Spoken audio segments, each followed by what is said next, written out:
Hey, what's up? It's Nathan from Gotcha SEO Academy. And in this lesson, I'm going to show you the most boring video of the entire academy, how to create an outline.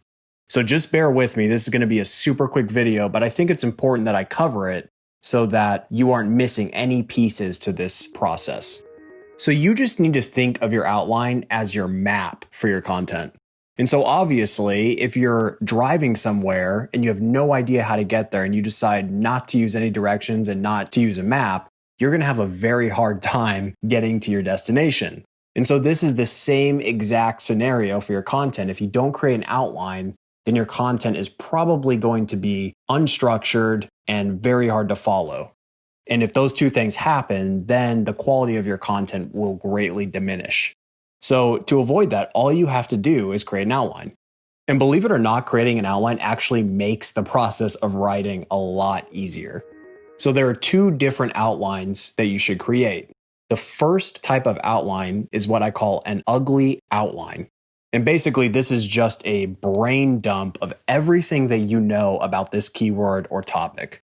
So don't worry about structure, don't worry about grammar, don't worry about spelling. Just get your thoughts in the outline and it can be as ugly as you want. And then in addition to that, you also want to add any research that you found or quotes that you found or data that you found and just inject it all into this ugly outline and don't worry about organization at this point. The one other recommendation I have about the ugly outline is that I personally, after I do my brain dump and I throw all my research into this ugly outline, I usually just walk away from it and don't revisit it until the next day. And the reason for that is because it's kind of like painting a wall and not seeing all of the mistakes that you made because you've been looking at it for so long. So instead, when you walk away and you sleep on it, you come back the next day, you're going to be able to see all of those mistakes that you made, and then you're going to be able to improve that outline. Which leads me to the second point. When you come back to your ugly outline, you're now going to restructure and clean up this outline and add more depth to it so that now it will become your official outline for your content. So at this stage, the deeper you make your outline, the easier it's going to be for you to actually write the piece of content. I can tell you firsthand, whenever I try to create a piece of content without an outline, it is an absolute struggle. But when I have an outline, it makes the process so much easier because all I have to do is take that outline and just go step by step and just add the content. It's like filling in the blanks almost. And this will only be possible if you spend your time creating a super in-depth outline. And in addition to making the process of writing easier, an outline is going to help you structure your thoughts in a way that helps the reader be able to flawlessly and seamlessly read through your content and digest your content.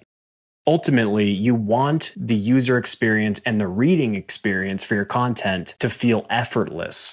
Because when you achieve that goal and your reader doesn't have to think about how unorganized your content is or anything like that, then they're going to be engaged with your content. And when people are engaged with your content, you have a better chance of building trust with them and building rapport with them, which leads to all that good stuff later on, such as sales and email subscribers and social shares and all the other things that we're trying to achieve with our content. So now real quickly, let me just show you an outline example. So as you can see, this is a classic college-based outline example. You have your headline, your intro, your body, and then you have all your subheadings. And then you have a clear conclusion to your content. And then lastly, the call to action. And schools don't teach you about calls to action. That element is super important when you're doing marketing because you want people to take some type of action after they've digested your content. And especially if they make it to the bottom of your content because it shows that they are engaged and they are primed to take action at that point. So that is all there is to creating an outline. And I told you it would be super boring, but I hope you got some value out of this video. So thank you so much for watching, and I'll see you in the next video.